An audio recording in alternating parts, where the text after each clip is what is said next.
PM কিষাণ প্রকল্পে সমস্ত উপভোক্তাদের জন্য বড় খুশির খবর।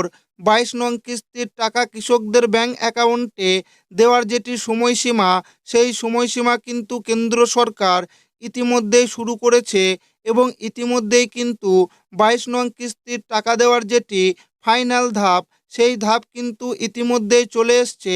22 নং কিস্তির পেমেন্ট স্ট্যাটাসে কিন্তু পেমেন্ট প্রসেস লেখাটি চলে এসছে, অর্থাৎ টাকা পাওয়ার যেটি ফাইনাল ধাপ, সেই ধাপ প্রতিটি কৃষকদের ইতিমধ্যেই চলে এসছে। তাই 22 নং কিস্তির টাকা এবার কৃষকদের ব্যাংক অ্যাকাউন্টে কবে দেবে, সেই নিয়ে কেন্দ্র কৃষি দপ্তরের তরফ থেকে একটি বিরাট বড় আপডেট প্রকাশিত করা হয়েছে এবং 22 নং কিস্তির ফাইনাল তারিখ কিন্তু ঘোষণা করেছে।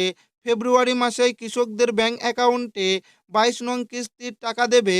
তো পিএম কিষাণ প্রকল্পের 22 নং কিস্তির টাকা সঠিক ফেব্রুয়ারি মাসে কত তারিখে দেবে, সমস্ত কিছু জানাবো আজকের এই ভিডিওটিতে এবং আপনাদেরকে প্রমাণ সমেত দেখাবো।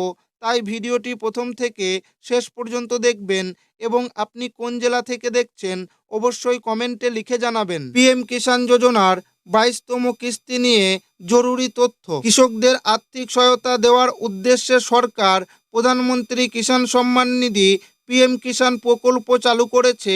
এই প্রকল্পের আওতায় যোগ্য কৃষক পরিবার প্রতি বছর 6,000 টাকা আর্থিক সহায়তা পেয়ে থাকেন। এই অর্থ সরাসরি ডিবিটি ব্যবস্থার মাধ্যমে কৃষকদের ব্যাংক অ্যাকাউন্টে 2,000 টাকা করে 3টি কিস্তিতে জমা করা হয়। সাধারণত পিএম কিষাণ প্রকল্পের অর্থ প্রতি 4 মাস অন্তর একবার করে দেওয়া হয়। 21তম কিস্তি 2025 সালের নভেম্বর মাসে কৃষকদের কাছে পৌঁছে গিয়েছিল। 22তম কিস্তি 2026 সালের ফেব্রুয়ারি থেকে মার্চের মধ্যে জারি হওয়ার সম্ভাবনা রয়েছে। তবে এই কিস্তি পেতে কৃষকদের একটি নতুন নিয়ম মেনে চলতে হবে। এই প্রকল্পের আওতায় প্রত্যেক যোগ্য কৃষক বছরে 6,000 টাকা নগদ পাবেন। এই অর্থ একবারে দেওয়া হয় না, বরং 3টি কিস্তিতে দেওয়া হয়।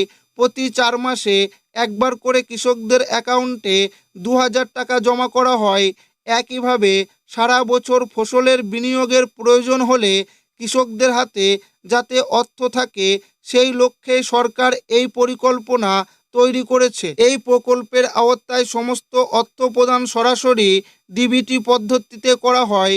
টাকা সরাসরি কৃষকদের আধার নাম্বারের সঙ্গে যুক্ত ব্যাংক অ্যাকাউন্টে স্থানান্তরিত হয়। আধার সেন্ডিং প্রক্রিয়ার মাধ্যমে ভুয়ো অ্যাকাউন্ট চিহ্নিত করা সহজ হয়েছে, ফলে শুধুমাত্র প্রকৃত কৃষকরাই এই প্রকল্পের সুবিধা পাচ্ছেন। এই ব্যবস্থার ফলে দুর্নীতির সম্ভাবনাও প্রায় সম্পূর্ণভাবে দূর হয়েছে। প্রধানমন্ত্রী কিষাণ প্রকল্পের সুবিধা পাওয়ার জন্য কৃষক পরিচয়পত্র বাধ্যতামূলক করা হয়েছে। সরকার সম্প্রতি পিএম কিষাণ প্রকল্পের আসন্ন কিস্তির জন্য এই কৃষক পরিচয়পত্র বাধ্যতামূলক করেছে। এই কৃষক পরিচয়পত্রটি কৃষক রেজিস্ট্রির অংশ বা অ্যাগ্রিস্টিক এর একটি উদ্যোগ। এর মূল উদ্দেশ্য হলো সারা দেশের কৃষকদের জন্য একটি যাচাইকৃত জাতীয় ডাটাবেস তৈরি করা। কৃষক আইডি পাওয়ার পরই ইকেওয়াইসি বাধ্যতামূলক। ইকেওয়াইসি সম্পূর্ণ না করলে পিএম কিষাণ প্রকল্পের কিস্তির টাকা পাবে না। এই প্রক্রিয়াটি খুবই সহজ। পিএম কিষাণের সরকারি ওয়েবসাইটে গিয়ে আধার নাম্বার এবং নিবেদিত মোবাইল নাম্বার ব্যবহার করে ওটিপির মাধ্যমে ইকেওয়াইসি সম্পূর্ণ করা যায়।